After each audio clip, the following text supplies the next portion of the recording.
What's up, tribe? Go ahead and hit that subscribe button, and I hope you like this video. This is gonna be a quick little drop on the Bobby Brown story. So, as a kid of the 80s, 90s, as a super fan of New Edition, of course, I loved the New Edition movie. I thought it was done really well. I thought that all of the members were very honest and very raw and gave you their real story, even if it didn't make them look great.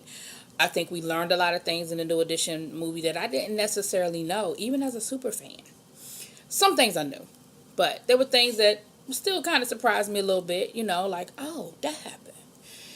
So, I can be honest, I wasn't that excited about the Bobby Brown story because honestly, I felt like I really don't think there's a whole lot they can tell me about the Bobby Brown story that I don't know.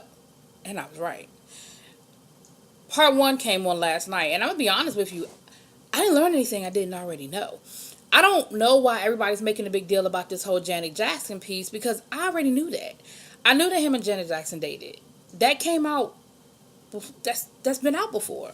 So I don't know if people are just saying it because it's in the movie or because it was just out there, it was like a big thing that a lot of people were talking about, but it wasn't new information to me. And whether it's true or not, I don't, because a lot of people are saying they don't think it's true, they don't think it's true. I believe it's true, and I believe it happened, and I believe I already knew that information. It's clear that it's the same producers and everything that did the New Edition story. They have a lot of the same people playing the same characters, like Bobby Brown's mother is played by the same actress. Ralph Tresvant's played by the same actor. So, well, Bobby Brown played by the same actor. I believe that's Bobby. They got to play Bobby Brown in the movie, the New Edition movie. And so we're seeing a lot of. So I thought that was good for continuity. That we see a lot of the same people playing these characters. Now I will say that's something I didn't know was the piece about his mama selling drugs out the house. I don't think I knew that. I knew that out of the five of them, Bobby's background was probably the roughest. At least that's what I've always understood. So I knew that Bobby was kind of like out there. You know what I'm saying? We see how his brother became his manager and how he relied so much on his brother. And then we see the downfall of that relationship towards the end of part one. Couple of things that stood out to me. That I will say this. The one I also learned about the order of his kids. Like we knew Bobby had kids, and we knew that at least one of his children was conceived while he was still dating Whitney. I mean, at least if you paid attention to timelines, you knew that. We knew from the New Edition movie that he had the girl out in LA that he had gotten pregnant, and then we knew about his girlfriend in Boston who had LaPrincia and the other baby. I just remember that name, LaPrincia. So that I knew, the back and forth he did with the women, like we knew that. Interesting though. In the New Edition movie, it showed Bobby doing coke before he even got kicked out of the group. But they don't really bring the coke piece up again until he got with Whitney. And I thought that was interesting.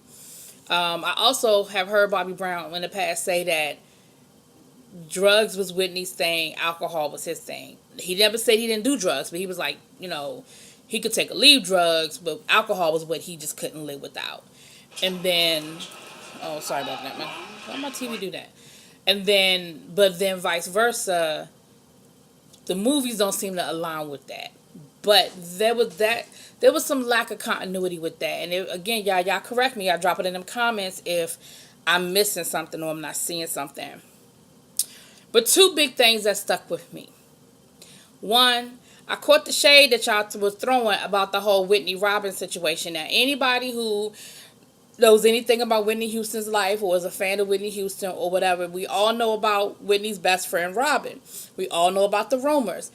Nothing has ever been confirmed through Whitney or Robin. Now, I'm not saying that other people haven't said, hey, we know that's what the deal was, that they were really more than friends. Like, we've heard all of that for years. That's been out there. But no one has ever really confirmed it. And Robin, to her credit, I don't even know this woman, but I respect the hell out of her because Robin has never put her story out there. She hasn't written no tell-all book. She hasn't done a tell-all interview. She has whatever the situation was between her and Whitney. She's one of the few people who has honored that friendship and honored that relationship and has not betrayed Whitney. And for that, I respect the hell out of her. The nosy side of me want to know, but I respect the fact that whatever they had, whether it be friends, whether it be more than friends, whether it be a childhood experimentation type of situation, whatever it was, she has always respected that relationship, even to the funeral situation with Whitney.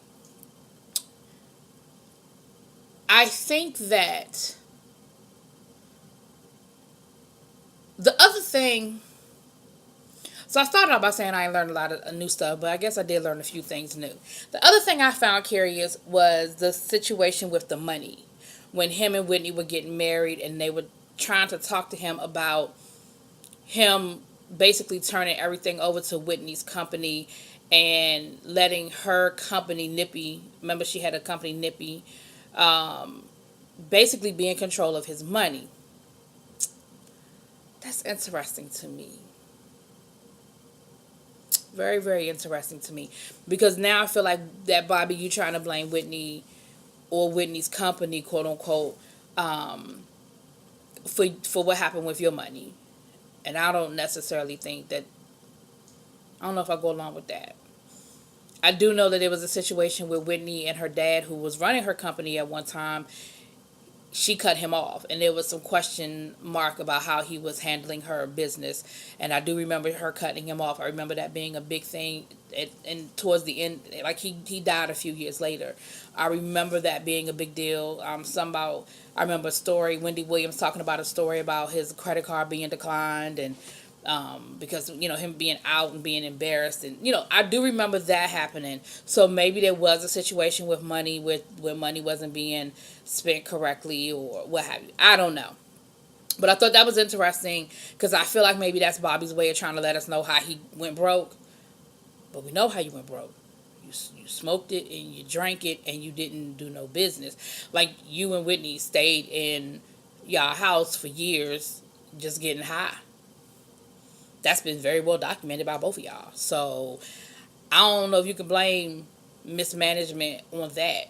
Because, at a certain point, if you're not working and you're not bringing income in, at a certain point, you're going to run out of money. Like, you had money, you were making money, but you weren't like the Rockefellers. Like, it wasn't generational wealth. Like, it was basically based off of you working and you continuously putting new product out and bringing money in. But we'll get to that, I'm sure, in part 2.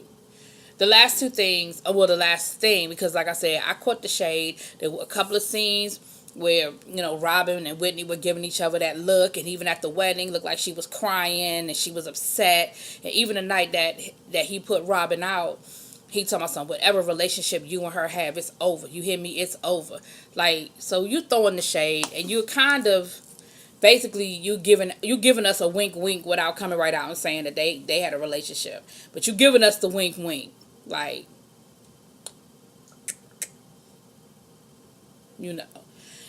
Last but not least, let me say this, and then I'm going to be done with the part 1 review.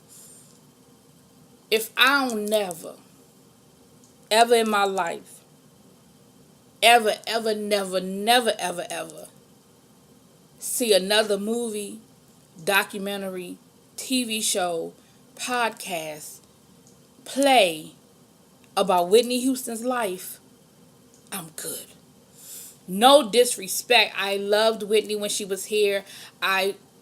Watching her downfall was tragic. Those people who are my age and older, you watched it. Like, I remember her first album. I remember playing it to death. Tape. I mean, it was a tape back then.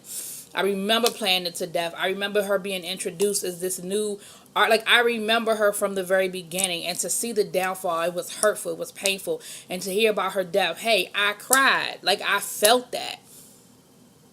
But if I don't never, ever see another movie talking about Whitney Houston, I'm good. We done had the Whitney movie, the Whitney and Bobby movie, the Bobby Christina movie, the Whitney documentary. Now we got the Bobby movie.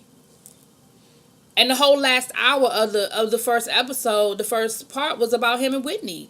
And again, I know that's a part of his life, and I know that she's an icon, and she was a big part of our generation. And I know everybody wants to tell that story, but damn. All right, y'all. Y'all let me know how y'all feel about it. That's just my 2 cents on part 1. Talk to y'all later. Peace.